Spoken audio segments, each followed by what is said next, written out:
Dear students, నా పేరు అనంతారపు Krishnaiah sir. మీరు మొదటిసారిగా శ్రీ సాయి కోచింగ్ సెంటర్ కోదాడ వారి యూట్యూబ్ ఛానల్ చూస్తున్నట్లయితే సబ్స్క్రైబ్ చేయండి, లైక్ చేయండి, మీ ఫ్రెండ్స్కి షేర్ చేయండి. మీరు షేర్ చేయటం వల్ల మీ నుండి మాకు మరింత ప్రోత్సాహం అందినట్లు అవుతుంది. మీ యొక్క అమూల్యమైన అభిప్రాయాలని కామెంట్ బాక్స్లో తెలియజేయండి. పోటీ పరీక్షలలో అడగటానికి 100% అవకాశం ఉన్న ప్రశ్నలకు సులభంగా సమాధానాలు గుర్తించే విధంగా విశ్వసనీయమైన సమాచారంతో ఈ వీడియోను రూపొందించి మీ ముందుకు తీసుకుని రావటం జరిగింది. ఈ రోజు మీ ముందుకు డైలీ కరెంట్ అఫైర్స్ విభాగంలో హాల్ ఆఫ్ ఫేమ్ 2025కి సంబంధించిన వీడియోను తీసుకొచ్చాను. హాల్ ఆఫ్ ఫేమ్ అంటే ఏమిటి?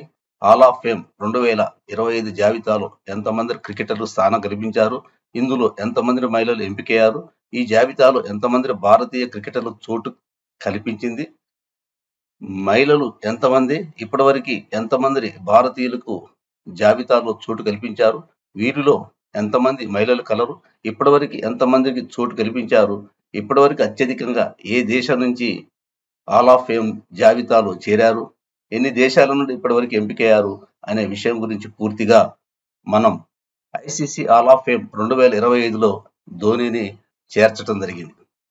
హాల్ ఆఫ్ ఫేమ్ అంటే ఏమిటంటే, ఏదైనా ఒక నిర్దిష్ట రంగంలో అసాధారణ కృషి చేసి చిరస్థాయిలో నిలిచిపోయే వ్యక్తులను హాల్ ఆఫ్ ఫేమ్ గా గుర్తిస్తారు. క్రికెట్కి వస్తే, క్రికెట్లో స్థిరస్థాయిలో నిలిచిపోయే వ్యక్తులను హాల్ ఆఫ్ ఫేమ్ జాబితాలో చోటు కల్పించడమే ఐసీసీ హాల్ ఆఫ్ ఫేమ్ ను ఎప్పుడు ఏర్పాటు చేసిందంటే జనవరి 2, 2009లో ఏర్పాటు చేయడం జరిగింది. దేని సందర్భంగా ఏర్పాటు చేయడం జరిగిందంటే ఐసీసీ శతాబ్ది ఉత్సవాలలో భాగంగా ప్రారంభించబడ్డది. అప్పటి నుండి దాని సుదీర్ఘమైన మరియు విశిష్టమైన చరిత్రలో క్రికెట్ ఆటను అలంకరించిన గొప్ప ఆటగాళ్లను ఈ జాబితాలు చేర్చడానికి ఇది సహాయపడుతుంది. మరి ఐసీసీ హాల్ ఆఫ్ ఫేమ్ జాబితాలో చేర్చడానికి ఏమన్నా నిబంధనలు ఉన్నాయా? వాటిని గురించి మనం తెలుసుకుందాం. ఐసీసీ హాల్ ఆఫ్ ఫేమ్ లో చేర్చడానికి ప్రమాణాలు ఏటిగా పరిగణిస్తారంటే, ఒక క్రికెటర్ తన పదవీ విరమణ తర్వాత 5 సంవత్సరాలకు హాల్ ఆఫ్ ఫేమ్ జాబితాలో చేరడానికి అర్హులవుతారు. ఒక బ్యాట్స్మెన్ రెండు ప్రధాన ఫార్మెట్లు అంటే ఏంటి? వన్డే ఇంటర్నేషనల్ మరియు టెస్టులు కనీసం 8,000 పరుగులు మరియు 20 సెంచరీలు చేసి ఉండాలి, లేదా 2 ఫార్మెట్లలో 50 కంటే ఎక్కువ సగటు ఉండాలి. అదే బౌలర్లు అయితే ఏదైనా ఒక ఫార్మెట్లో కనీసం 200 వికెట్లు తీసి ఉండాలి, కానీ టెస్టుల్లో మరియు వన్డేల్లో స్ట్రైక్ రేట్ వరుసగా 50 మరియు 30 కంటే తక్కువగా ఉండాలి. వికెట్ కీపర్లు అయితే 2 ఫార్మెట్లలో వికెట్ కీపర్లను పరిగణలోకి తీసుకోవాలంటే 2 ఫార్మెట్లలో దేనిలోనైనా 200 మందిని అవుట్ చేయాలి. మరి కెప్టెన్ అయితే, ఒక కెప్టెన్ ఈ గౌరవానికి అర్హత పొందాలంటే అతను తన జట్టును కనీసం 25 టెస్టులు లేదా 100 వన్డేల్లో నడిపించి 2 ఫార్మెట్లలో 50 లేదా అంతకంటే ఎక్కువ విజయ శాతం కలిగి ఉండాలి. ఈ ఎంపిక ప్రక్రియ ఎప్పుడు జరిగింది అనేదంటే, ఈ హాల్ ఆఫ్ ఫేమ్ ఎంపిక ప్రక్రియ ఎప్పుడు జరిగిందంటే జూన్ 9, 2025లో యునైటెడ్ కింగ్డమ్లోని లండన్లోని అబ్బే రోడ్ స్టూడియోస్ లో జరిగిన ప్రత్యేక కార్యక్రమంలో భారత క్రికెట్ జట్టు మాజీ కెప్టెన్ మహేంద్ర సింగ్ ధోనితో పాటు మరికొంతమందిని అంతర్జాతీయ cricket council hall of fame 2025 జాబితాలో చేర్చారు. 2025 సంవత్సరానికి గాను ధోనితో పాటు ఎంతమందిని ఎంపిక చేయటం జరిగింది అంటే 6 ఎంపిక చేయటం జరిగింది. అంటే 2025 సంవత్సరానికి మొత్తం ఎంతమందిని ఎంపిక చేయటం జరిగిందంటే 7. ఈ 7లో మహిళలు ఎంతమంది ఉన్నారంటే 2 మహిళలు ఉన్నారు. ఎంపికైన క్రికెటర్స్ ఎవరో తెలుసుకుందాం. మ్యాథ్యూ హెడెన్, ఆస్ట్రేలియా చెందిన మ్యాథ్యూ హెడెన్, అదేవిధంగా దక్షిణాఫ్రికాకు చెందిన గ్రేమ్ స్మిత్, దక్షిణాఫ్రికా చెందిన హోసిమ్ ఆమ్లా, న్యూజిలాండ్ చెందిన డేనియల్ వెటోరీ, ఇంగ్లాండ్కి చెందిన సారా టైలర్, పాకిస్తాన్కి చెందిన సనా మీరా. ఇందులో సారా టైలర్ ఇంగ్లాండ్ చెందిన మహిళా క్రికెటర్, సనా మీరా పాకిస్తాన్కి చెందిన మహిళా క్రికెటర్. వీరిద్దరిని ఐసీసీ ఎంపిక చేయటం అనేది జరిగింది. దీని గురించి మనం కొంచెం సంక్షిప్తంగా తెలుసుకుందాం. Matthew Hayden Australia cricketer. టెస్టుల్లో ఓపెనర్ గా 50కి పైగా సగటుతో అసీస్ ఘన విజయాల్లో కీలకంగా నిలిచిన హెడెన్ 2 వన్డే వరల్డ్ విజయాలలో సభ్యుడు. గ్రేమ్ స్మిత్ దక్షిణాఫ్రికా క్రికెటర్.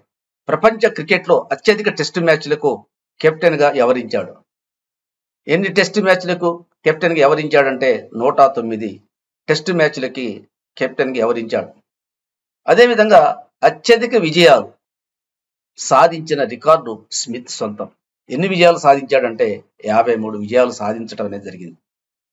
అసీం ఆమ్లా ఈయన దక్షిణాఫ్రికా క్రికెటర్. సుదీర్ఘ కాలంలో టెస్టుల్లో వరల్డ్ నెంబర్ 1 ర్యాంకులో కొనసాగిన అసీం ఆమ్లా జట్టు విజయాల్లో ప్రధాన పాత్ర పోషించాడు. సఫారీ టీం తరపున ట్రిపుల్ సెంచరీ చేసిన తొలి ఆటగాడు. డేనియల్ వెటోరీ ఈయన న్యూజిలాండ్ క్రికెటర్, ఆల్రౌండర్.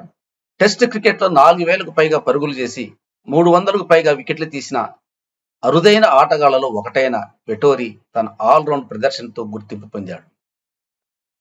సారా టేలర్ ఇంగ్లాండ్కి చెందిన మహిళా క్రికెటర్. మహిళా క్రికెట్లో అత్యుత్తమ వికెట్ కీపర్గా గుర్తింపు పొందిన Sarah Taylor 2 one day world cup, 1 టీ20 వరల్డ్ కప్ గెలుచుకున్న జట్టులో సభ్యురాలు. సనా మీరా 14 ఏళ్ల కెరీర్లో సనా మీరా పాకిస్తాన్కి చెందిన మహిళా క్రికెటర్. ఈమె 14 ఏళ్ల కెరీర్లో 120 వన్డేలు, 106 టీ20లో ఆడిన సనా మీరా పాకిస్తాన్ మహిళా క్రికెట్కు పెద్ద దిక్కులా నిలబడింది. ఆల్ ఆఫ్ ఫేమ్లో చోటు దక్కిన తొలి మహిళా క్రికెటర్గా సనా గుర్తింపు పొందినది. ఐసీసీ హాల్ ఆఫ్ ఫేమ్లో చోటు పొందిన భారత క్రికెటర్లు ఎవరు, ఎంతమంది అంటే 11 మంది. మొట్టమొదటిసారిగా దీంట్లో చోటు పొందిన భారతీయ క్రికెటర్ ఎవరంటే సునీల్ గవాస్కర్.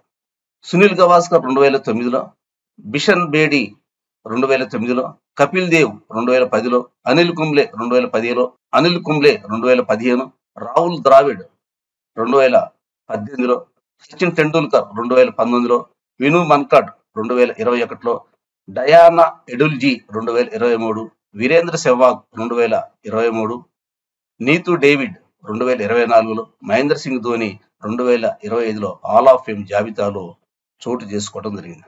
11 మంది ఎంపికైతే అందులో 2 మహిళలు ఉన్నారు. ఆ 2 మహిళలు ఎవరంటే డయానా ఎడుల్జీ 2023లో, నీతూ డేవిడ్ 2024లో హాల్ ఆఫ్ ఫేమ్ జాబితాలో చోటు చేసుకోవడం జరిగింది. హాల్ ఆఫ్ ఫేమ్ జాబితాలో చోటు చేసుకున్న దేశాల సంఖ్య ఎంత అంటే 9. ఆ దేశాల్లో నుంచి అత్యధికంగా ఎంపికైనది ఏ దేశం నుంచి అంటే ఇంగ్లాండ్ నుంచి. ఇంగ్లాండ్ నుంచి 35 మంది హాల్ ఆఫ్ ఫేమ్ జాబితాలో చోటు చేసుకున్నారు. ఆస్ట్రేలియా నుంచి 30, వెస్టిండీస్ నుంచి 21, భారతదేశం నుంచి 11, దక్షిణాఫ్రికా నుంచి 9, పాకిస్తాన్ నుంచి 8 మంది, శ్రీలంక నుంచి 4, న్యూజిలాండ్ నుంచి, జింబాబ్వే నుంచి 1 ఎంపిక కావడం జరిగింది. మరి ఇప్పటివరకు హాల్ ఆఫ్ ఫేమ్ లో ఎంతమందికి చోటు దక్కింది అనేదంటే 122 మందికి చోటు దక్కింది. మరి హాల్ ఆఫ్ ఫేమ్ 2025లో చోటు చేసుకున్న భారతీయుడు ఎవరు అంటే మహేంద్ర సింగ్ ధోని. మరి మహేంద్ర సింగ్ ధోని గారి గురించి మనం తెలుసుకుందాం. హాల్ ఆఫ్ ఫేమ్ 2025లో భారతదేశం నుంచి ఆ జాబితాలో చేర్చినది ఎవరినంటే మహేంద్ర సింగ్ ధోని. మరి మహేంద్ర సింగ్ ధోని గురించి మనం తెలుసుకుందాం. 14 ఏళ్ల ఇంటర్నేషనల్ కెరీర్లో భారత మాజీ కెప్టెన్, సారథిగా, ఆటగాడిగా టీ20, వన్డే వరల్డ్ కప్లను గెలిపించిన మహేంద్ర సింగ్ ధోని అంతర్జాతీయ క్రికెట్ మండలి సముచిత రీతిలో గౌరవించింది. ఐసీసీ ప్రకటించిన హాల్ ఆఫ్ ఫేమ్ జాబితాలో ధోనికి చోటు దక్కింది. ఐసీసీ అంటే అంతర్జాతీయ క్రికెట్ కౌన్సిల్. క్రికెట్ క్రీడను ప్రపంచవ్యాప్తంగా నిర్వహించే ప్రధాన సంస్థ ఇది. ఐసీసీ అనేది 115 సంవత్సరాల క్రితం అంటే 1909 జూన్ 15న ఇంపీరియల్ క్రికెట్ కాన్ఫరెన్స్ గా స్థాపించబడింది. ఆ తర్వాత 1965లో అంతర్జాతీయ క్రికెట్ కాన్ఫరెన్స్ గా, 1989లో ప్రస్తుత అంతర్జాతీయ క్రికెట్ కౌన్సిల్ గా పేరు మార్చబడ్డది. ఐసీసీ ప్రధాన కార్యాలయం ఎక్కడ గలదు? దుబాయ్లో గలదు. ఐసీసీ ప్రధానంగా క్రికెట్ ఆటలని నిర్వహించింది. అంటే క్రికెట్ కి సంబంధించిన ప్రపంచ కప్, ఐసీసీ వరల్డ్ T20 వంటి ప్రధాన అంతర్జాతీయ టోర్నమెంట్ నిర్వహణకు బాధ్యత వహిస్తుంది. అంతేకాకుండా అంతర్జాతీయ క్రికెట్ కోసం క్రమశిక్షణ ప్రమాణాలను నిర్దేశిస్తుంది, మరి ప్రవర్తన నియమావళిని ప్రోత్సహిస్తుంది. ప్రస్తుతం ఐసీసీకి 108 మంది సభ్యులు ఉన్నారు. భారత క్రికెట్ చరిత్రలో అత్యుత్తమ కెప్టెన్ మహేంద్ర సింగ్ ధోని మంచిగా గుర్తింపు తీసుకొచ్చుకున్నాడు. మహేంద్ర సింగ్ ధోని కేవలం ఒక క్రికెటర్ మాత్రమే కాదు, లక్షలాది మందికి స్ఫూర్తిదాత. భారత క్రికెట్ చరిత్రలో ఒక అగ్రశ్రేణి ఆటగాడు మరియు నాయకుడు. ధోని నాయకత్వంలో భారత్ 2007లో T20 వరల్డ్ కప్, 2011లో వన్డే వరల్డ్ కప్, 2013లో ఛాంపియన్ ట్రోఫీలను సొంతం చేసుకున్నాడు. 2009లో టెస్టులో నెంబర్ 1 గా భారతదేశాన్ని నిలబెట్టాడు. 2008 నుండి 2014 వరకు టెస్ట్ క్రికెట్ జట్టుకు నాయకత్వం వహించాడు. 2014 డిసెంబర్ 30న టెస్ట్ క్రికెట్ కి రిటైర్మెంట్ ప్రకటించాడు. 2020 ఆగస్టు 15న అంతర్జాతీయ క్రికెట్ నుండి పూర్తిగా నిష్క్రమించడం అనేది జరిగింది. మరి మహేంద్ర సింగ్ ధోని టెస్టుల్లో, వన్డేలలో ఎన్ని పరుగులు చేశారు, అదేవిధంగా ఎన్ని వికెట్లని తీయటం జరిగింది అనే విషయం గురించి మనం తెలుసుకుందాం. 90 టెస్టుల్లో 4876 పరుగులు, 350 వన్డేల్లో 10,773 పరుగులు, T20లో 1617 పరుగులు సాధించాడు. అన్ని ఫార్మాట్లలో కలిపి ధోని 17,266 పరుగులు చేయటం అనేది జరిగింది. ఆయన వికెట్ కీపర్గా మహేంద్ర సింగ్ ధోని వికెట్ కీపర్గా 3 ఫార్మాట్లో కలిపి 634 క్యాచ్లు, 195 స్టంపింగ్, మొత్తం 829 మందిని వికెట్ కీపర్గా మెరుపు వేగంతో కూడిన స్టంపింగ్లకు అవుట్ చేశాడు. క్రికెట్ చరిత్రలో 3వ అత్యంత విజయవంతమైన వికెట్ కీపరు మహేంద్ర సింగ్ ధోని. టెస్టుల్లో మహేంద్ర సింగ్ చేసిన అత్యధిక స్కోర్ ఎంత అంటే 224. వన్డేల్లో అత్యధిక స్కోర్ ఎంత చేశాడంటే 183 నాట్అవుట్. అంతర్జాతీయ క్రికెట్ ఫార్మెట్లలో 16 సెంచరీలు, 108 అర్ధ సెంచరీలు చేశాడు. మహేంద్ర సింగ్ ధోని భారత జట్టుకి 2004 నుంచి 2019 వరకు ఆడటం అనేది జరిగింది. ఈయన తొలిసారిగా టెస్ట్ మ్యాచ్ ఏ దేశం మీద ఆడాడంటే 2025 డిసెంబర్ 2న శ్రీలంక మీద. అదేవిధంగా చివరి టెస్ట్ ఏ దేశం మీద అంటే 2014 డిసెంబర్ 26న ఆస్ట్రేలియాపై ఆడటం జరిగింది. తొలి వన్డే ఏ దేశంపై ఆడాడంటే 2004 డిసెంబర్ 23న బంగ్లాదేశ్పై. అదేవిధంగా చివరి వన్డే 2019 జూలై 9న న్యూజిలాండ్పై ఆడటం జరిగింది. తొలి టీ20 మ్యాచ్ ఏ దేశంపై ఆడటం జరిగిందంటే 2006 డిసెంబర్ 1న దక్షిణాఫ్రికాపై. చివరి T20 మ్యాచ్ 2019 ఫిబ్రవరి 27న ఆస్ట్రేలియాపై ఆడటం అనేది జరిగింది. మహేంద్ర సింగ్ ధోని భారత క్రికెట్ చరిత్రలో ఒక గొప్ప సువర్ణాధ్యాయాన్ని లిఖించిన గొప్ప క్రికెటర్లో ఒకడు. కెప్టెన్ కూల్ అని ముద్దుగా పిలువబడే ధోని అంతర్జాతీయ క్రికెట్లో మరియు ఇండియన్ ప్రీమియర్ లీగ్లో చెరగని ముద్ర వేయటం అనేది జరిగింది. ధోని 1981 జూలై 7న బీహార్లోని రాంచీలో జన్మించారు. ప్రస్తుతం రాంచీ ఏ రాష్ట్రంలో ఉన్నది? జార్ఖండ్ రాష్ట్రంలో కలదు. ప్రారంభంలో రైల్వే టికెట్ కలెక్టర్గా పనిచేస్తూనే క్రికెట్ పై తన అభిరుచిని పెంచుకున్నాడు. ఇండియన్ ప్రీమియర్ లీగ్ ప్రారంభం నుండి చెన్నై సూపర్ కింగ్స్ అంటే 21 సార్లు ఆడుతున్నాడు. అతని కెప్టెన్స్ లో చెన్నై సూపర్ కింగ్స్ 5 సార్లు 2010, 2011, 2018, 2021, 2023 సంవత్సరాలలో ఐపీఎల్ టైటిల్ గెలుచుకున్నాడు. ఐపీఎల్ అత్యధిక మ్యాచ్లు అంటే కెప్టెన్కి ఎవరించింది ఎవరు అనేది అంటే మహేంద్ర సింగ్ ధోని. ఎన్ని మ్యాచ్లకి ఎవరించాడంటే 210. అత్యధిక విజయాలు సాధించిన కెప్టెన్ గా రికార్డు సృష్టించాడు. అత్యధిక విజయాలు అంటే ఎన్నంటే 123.